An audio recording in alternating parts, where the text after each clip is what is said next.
dia a todos. Gostaria de agradecer a Deus por esse dia, pela presença de cada pessoa que aqui está. Gostaria da atenção de alguns para ouvir a palavra de Deus, que eu vou ler em São João, capítulo 3, do verso 17 ao 21, que diz assim: porque Deus enviou o seu Filho ao mundo não para que condenasse o mundo, mas para que o mundo fosse salvo por ele. Quem crê nele não é condenado, mas quem não crê já está condenado, porquanto não crê no nome do unigênito Filho de Deus. E a condenação é esta, que a luz veio ao mundo e os homens amaram mais as trevas do que a luz, porque as suas obras eram más. Porque todo aquele que faz o mal aborrece a luz, e não vem para a luz, mas para que as suas obras não sejam reprovadas. Mas quem pratica a verdade vem para a luz, a fim de que as suas obras sejam manifestas, porque são feitas em Deus. Esse versículo aqui de número 18 diz assim: quem crê não é condenado, mas quem não crê já está condenado. Esse versículo aqui, ele nos chama para uma responsabilidade de obediência à palavra de Deus. Por isso que o Evangelho, ele é pregado, ele é pregado para aqueles que têm desejo de obedecer a Deus, obedecer a palavra de Deus.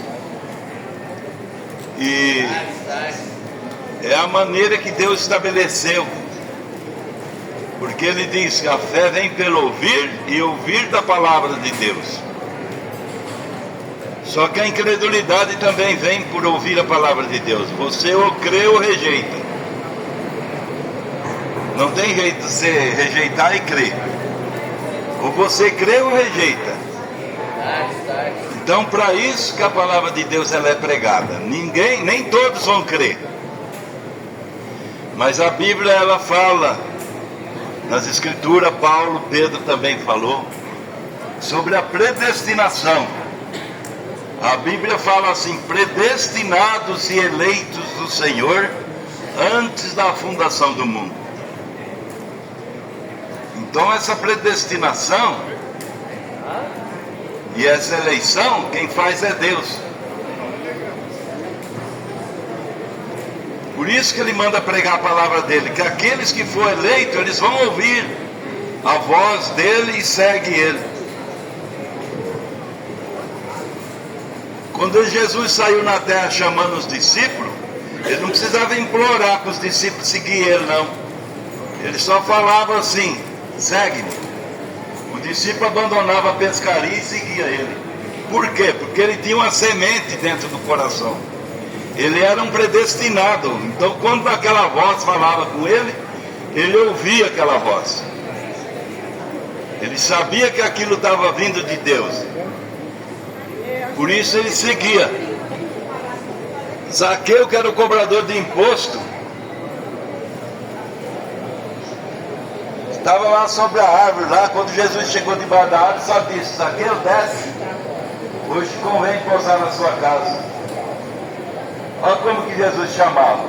Ele conhece quem são os dele, e os deles conhecem que ele é de Deus, porque quando eles ouvem a palavra de Deus, aquilo causa um temor no seu coração, causa um respeito, uma reverência.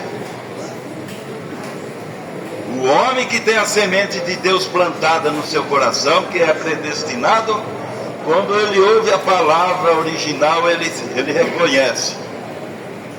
Por quê? Porque ele estava lá com Deus. Quando Deus disse lá na eternidade: façamos o homem conforme nossa imagem, nossa semelhança, ele estava fazendo a sua teofania lá, que é esse homem espírito que ele pôs quando você nasceu. isso que quando você ouve a palavra, você reconhece, porque você já estava lá na eternidade. Então essa predestinação, tem muitas igrejas que é contra, elas não crêem. Mas por quê? Porque eles não entendem Deus. A Bíblia fala, predestinados e eleitos do Senhor antes da fundação do mundo. É que Deus, ele é onisciente, onipresente e onipotente. Então na onisciência dele, ele via lá na frente quem ia obedecer a ele e quem não ia. Jesus sabia que aquele ladrão da cruz era um eleito. Estava morrendo do lado dele, um que era eleito e o outro que não era. E como é que ele reconheceu que ele era um eleito? Olhando um sendo sacrificado na cruz, todo ensanguentado. Mas quando ele olhou para ele, ele viu um rei ali. Ele não viu simplesmente um homem ali na cruz. Ele viu um rei e falou, lembra-te de mim quando entrares no teu reino. E ele disse, ainda hoje estarás comigo no meu paraíso. Ali era um rei, estava sendo crucificado, por amor de cada um de nós pecadores. Para que ele foi sacrificado ali? Para perdoar o seu pecado e o meu. O pecado que nós cometemos até hoje, que vamos cometer até o dia que nós morrer. Para isso, cada cristão depende do sangue de Cristo. Quem perdoa os nossos pecados é o Senhor Jesus Cristo. E quem fez o sacrifício e pagou na cruz do Calvário já por cada um de nós. Por isso não é nós que se salva. Eu vou ser bonzinho, vou dar esmola para os pobres, eu vou fazer isso, fazer aquilo, para mim me salvar. Não, isso não te salva.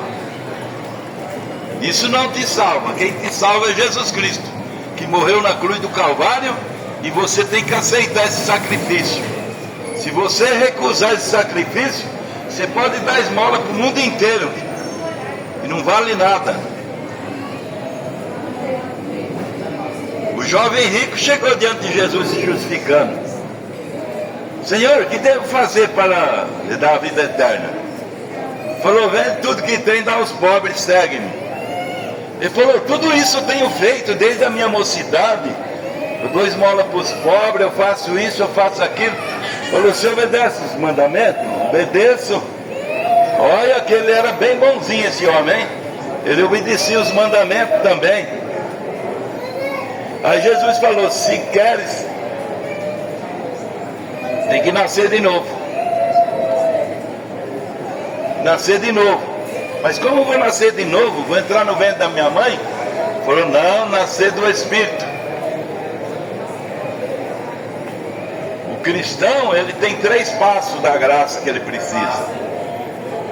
Não basta você chegar e erguer a mão, dizer que aceitou Jesus e entrar numa igreja e pôr seu nome no hall de membro. Você precisa, depois que chegou ali na igreja, ir até Cristo.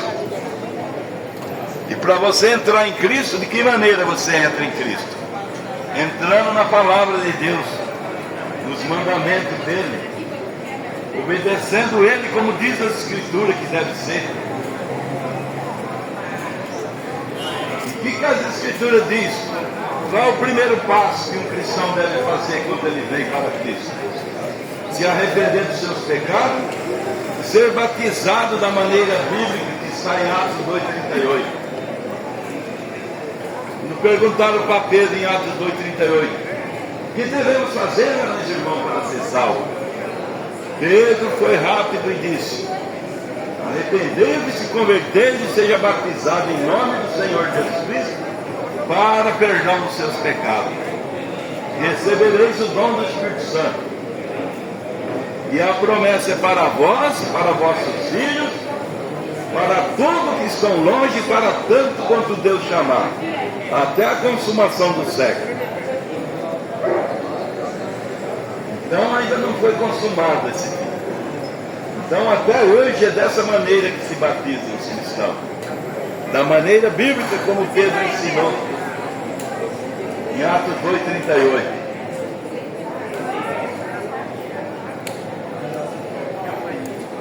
Mas o povo está tão acostumado a ouvir a coisa torcida, que quando você fala a coisa verdadeira, eles estranham. Mas é bíblico isso. Está lá escrito nas Escrituras. Nem revelação precisa de uma coisa dessa, porque está escrito. Arrepender-se, se converter e seja batizado em nome do Senhor Jesus Cristo. Mas as igrejas têm torcido esse batismo original, tem trocado de o nome do Senhor Jesus Cristo por título de Pai, Filho e Espírito Santo, que não é nome de ninguém. A Bíblia manda colocar o nome. Por exemplo, quando você nasce, você vai registrar seu filho, é colocado o quê? O nome do seu pai nele, o seu sobrenome. Ele ganha um nome, mas tem que pôr o sobrenome do pai naquela pessoa. E o nome de Deus nas Escrituras é Senhor Jesus Cristo. Ele tem vários títulos.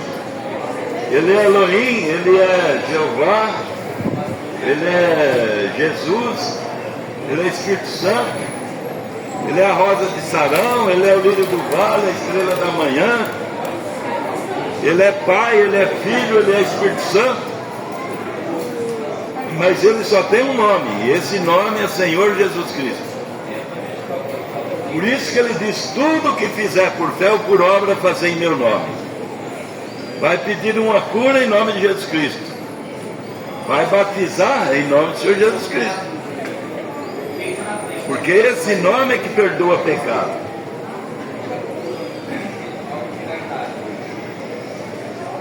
Nós gostamos de estar aqui nesse hospital para pregar a palavra de Deus, mas nós temos um objetivo, que é entregar para vocês um folhetim com o endereço da nossa congregação e os horários de programa de rádio que nós temos na Rádio Trianão.